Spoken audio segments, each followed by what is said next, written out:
오늘 이 본문에 보면은 믿음이 흔들릴 때 성령은 우리를 붙들어 주신다는 겁니다. 여러분, 우리가 살다 보면은 어떤 한순간에 정말 내가 더 가야 하나? 정말 이 길이 맞는가? 라고 하는 깊은 회의를 느낄 때가 있습니다. 그로 인해 확신했던 신앙이 흔들릴 수가 있고, 하나님께서 약속하신 길이 멀어 보일 때도 있고, 마음의 에너지가 완전히 바닥이 나가지고 어찌할 수 없을 때가 있습니다.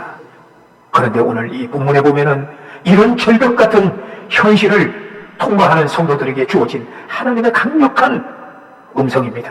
오늘 본문에 보면은 그러므로 너희 담대함을 버리지 말라. 우리는 뒤로 물러가 침륜에 빠질 사람이 아니요 오직 영혼을 구원함에 이르는 믿음을 가진 자니라. 여러분, 예수님을 우리가 따르다 보면은 반드시 찾아오는 고난이 있는 것입니다. 세상으로부터 때로는 미움이 있고 오해를 받을 때가 있습니다. 그런데 예수님은 말씀을 하시죠. 요한복음 15장 18절에 보면은 세상이 너희를 미워하면은 너희보다 먼저 나를 미워한 줄 알라. 예수님의 가치관은, 하나님의 가치관은 세상의 가치관과 정반대라는 거예요. 신앙 때문에 조롱을 받습니다. 세상적인 방식의 신앙에는 타협하지 않아서 불이익을 당할 때가 있습니다. 때로는 믿음을 지켜야 하기 때문에 그 믿음의 원칙으로 인해서 너는 왜 그렇게 유별나냐, 이런 평가도 받습니다. 구약성경의 다니엘을 보십시오. 기도의 습관 때문에 사자굴에 들어가는 위기를 맞이하지 않습니까? 그러나 그 고난은 도리어서 하나님의 영광을 드러내는 기회가 되었다는 겁니다. 그래서 예수님의 제자의 삶이라는 것은 세상의 편안히 절대로 적용할 수가 없습니다. 그러나 성경은 분명하게 말합니다. 믿음의 사람은 물러서지 않는다. 뒤로 가는 순간 침륜이 있지만은 앞으로 나가는 자에게는 약속의 성취가 있다는 거예요. 그런데 오늘 본문에 보면 나아감이라는 이 힘은 인간의 결심이 아닙니다. 나아간다는 것은 성령의 능력으로 주어진다는 거예요. 우리는 스스로 결심만으로 오래가지 못합니다. 의지로 버티는 신앙은 한계가 있어요. 감정으로 시작한 그 믿음은 쉽게 꺼져버립니다. 하지만은 성령께서 우리를 붙드시면은 절망 속에서도 길이 보이고 지쳐 있어도 다시 일어나고 흔들려도 절대로 무너지지 않는다는 거예요. 오늘 말씀의 핵심은 단순히 포기하지 말라고 하는 도덕적인 메시지가 아니에요.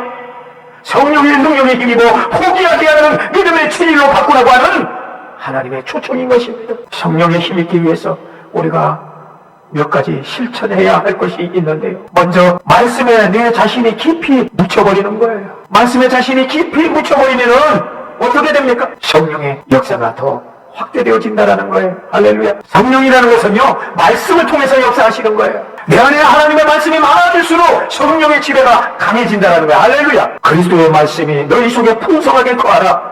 골로새서 3장 16절에 말씀을 합니다. 에베소서 5장 18절에 보면은 술 취하지 말라. 그것은 방탕이니. 할렐루야. 성령의 충만함을 받으라고 합니다.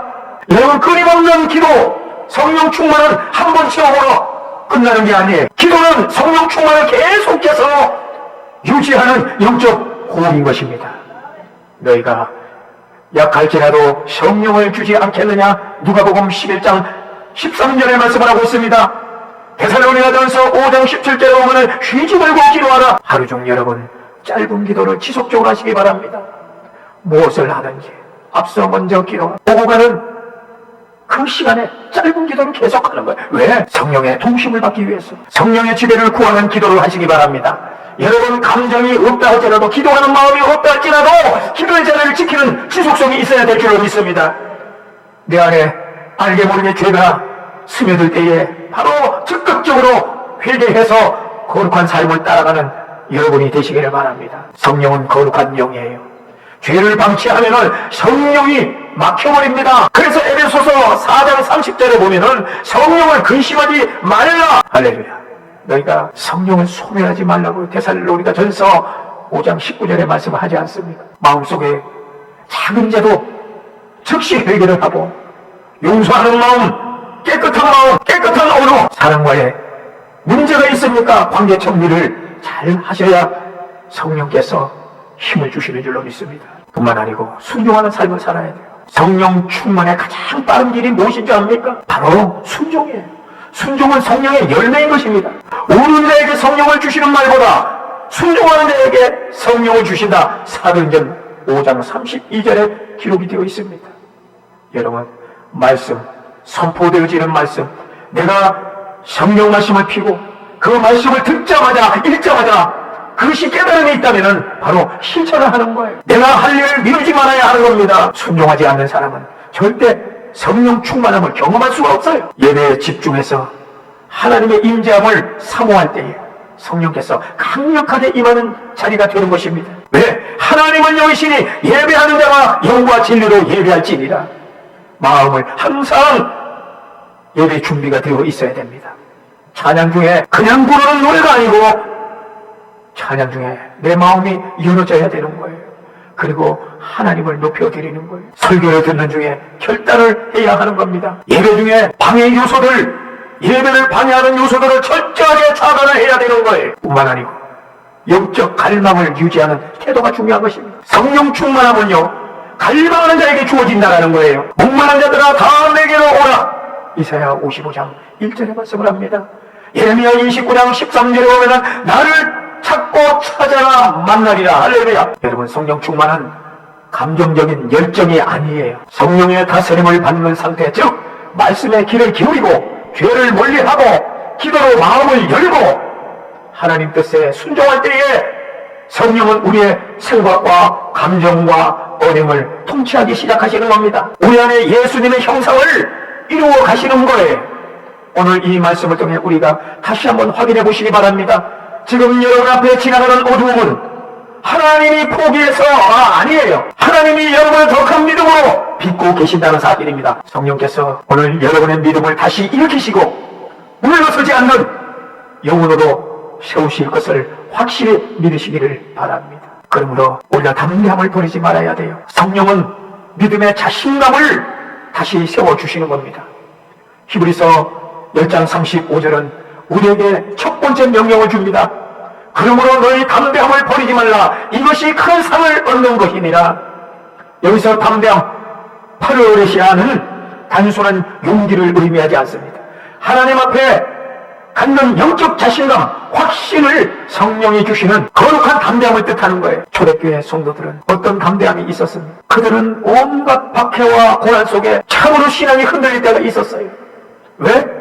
그들은 신앙의 박해 때문에 가족을 잃어버리고 모든 재산을 다 빼앗기고 때로는 감옥에 가고 사회적으로 그들은 배척을 당했잖아요. 그들의 영혼 속에서는 정말 절망할 수밖에 없는 그런 상황이 아니었습니까? 그들의 믿음은 이런 환경 때문에, 박해의 환경 때문에 믿음이 흔들리고 있었습니다. 이 흔들리는 믿음을 향해 성령께서 주신 말씀이 바로 담대함을 버리지 말라 했습니다. 할렐루야. 여호수아서 1장에 보면은 모세가 죽고 여호수아가 이스라엘 차기 지도자로 나섰을 때에 그에게는 두려움이 있었습니다. 가나안을 정복하기에 너무나도 두려움이 있는 거예요.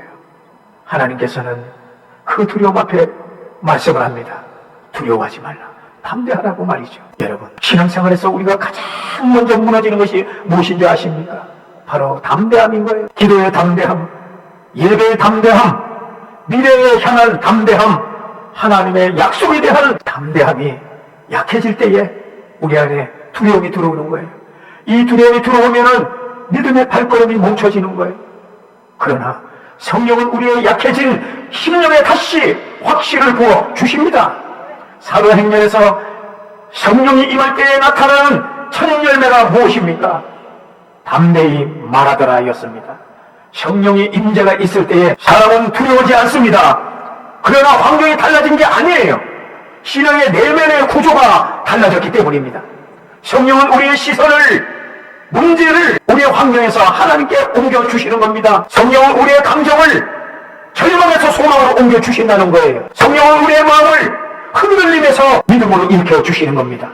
담대함이 회복될 때에 신앙은 다시 멈춰진 그 자리에서 전진하게 되는 것입니다. 하나님은 여러분, 담대함을 가진 자에게 큰 상, 큰 약속, 큰 성취를 주시는 것입니다. 오늘 우리의 심령 속에 성령께서 말씀하십니다. 지금 흔들리는 것 같아도 나는 너를 버리지 않았고 다시 일으키고 있다. 할렐루야. 그러므로 담대함을 버리지 말라. 포기하지 말라. 너의 믿음의 길을 끝에는 반드시 산이 있을 것이다. 할렐루야. 찬양이 잘못 골랐네. 실로암을 하려고 그러면 실로암이 안 돼. 여러분, 성령은 믿음을 오래가게 하시는 능력이 있습니다. 그러므로 인내가 필요한 거예요. 히브리서 10장 36절에 보면은 신앙의 두 번째 핵심을 말합니다. 너희에게 인내가 필요함은 약속을 받기 위함이라고 말씀을 합니다. 믿음은요, 불꽃처럼 시작될 수가 있습니다.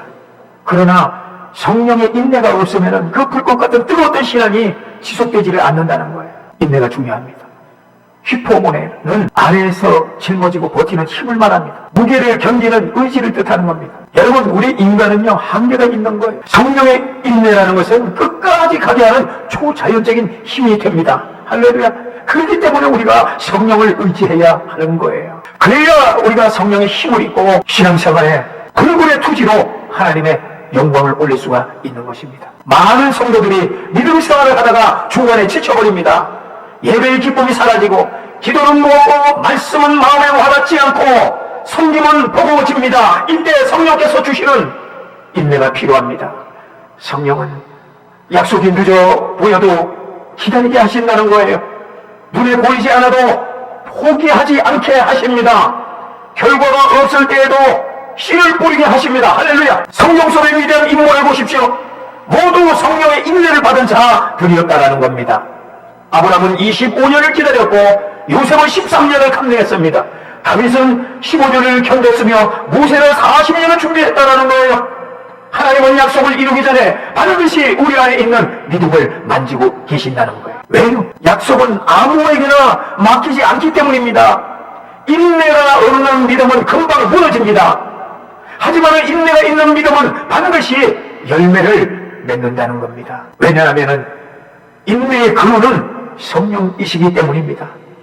성령의 인내는 두 가지 특징을 가지고 있어요. 첫째로는 성령께서는 환경을 초월하는 거예요. 우리는 환경을 극복하다가 못하면은 그저 포기하지만은 성령께서 우리 안에 힘을 주시면은 환경을 초월하는 에너지가 있다라는 거예요. 뿐만 아니고 두 번째, 성령께서는 약속을 붙드는 힘, 성령께서 인내를 부어주실 때에 우리는 그러므로 담담을 버리지 말라. 여러분, 성령은 믿음을 오래가게 하시는 능력이 있습니다. 그러므로 인내가 필요한 거예요. 히브리서 10장 36절에 보면은 신앙의 두 번째 핵심을 말합니다. 너희에게 인내가 필요함은 약속을 받기 위함이라고 말씀을 합니다. 믿음은요, 불꽃처럼 시작될 수가 있습니다. 그러나 성령의 인내가 없으면 그 불꽃 같은 뜨거웠던 신앙이 지속되지를 않는다는 거예요. 인내가 중요합니다. 휘포모네는 아래에서 짊어지고 버티는 힘을 말합니다. 무게를 견디는 의지를 뜻하는 겁니다. 여러분, 우리 인간은요, 한계가 있는 거예요. 성령의 인내라는 것은 끝까지 가게 하는 초자연적인 힘이 됩니다. 할렐루야. 그렇기 때문에 우리가 성령을 의지해야 하는 거예요. 그래야 우리가 성령의 힘을 입고 신앙생활에 불굴의 투지로 하나님의 영광을 올릴 수가 있는 것입니다. 많은 성도들이 믿음 생활을 하다가 중간에 지쳐버립니다. 예배의 기쁨이 사라지고 기도는 무엇고 말씀은 마음에 와닿지 않고 섬김은 버거워집니다. 이때 성령께서 주시는 인내가 필요합니다. 성령은 약속이 늦어 보여도 기다리게 하신다는 거예요. 눈에 보이지 않아도 포기하지 않게 하십니다. 결과가 없을 때에도 씨를 뿌리게 하십니다. 할렐루야. 성령 속의 위대한 임무를 보십시오. 모두 성령의 인내를 받은 자들이었다라는 겁니다. 아브라함은 25년을 기다렸고 요셉은 13년을 감내했습니다. 다윗은 15년을 견뎠으며 모세는 40년을 준비했다라는 거예요. 하나님은 약속을 이루기 전에 반드시 우리 안에 있는 믿음을 만지고 계신다는 거예요. 왜요? 약속은 아무에게나 맡기지 않기 때문입니다.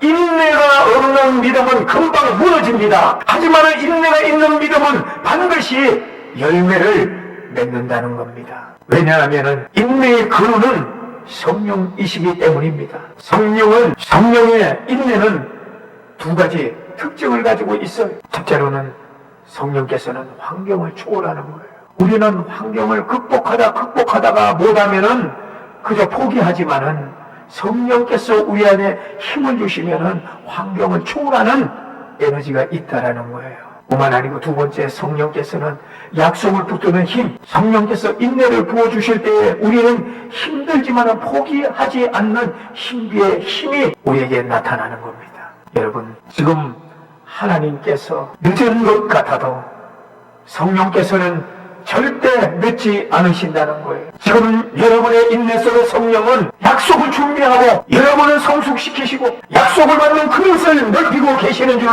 믿으시기를 바랍니다.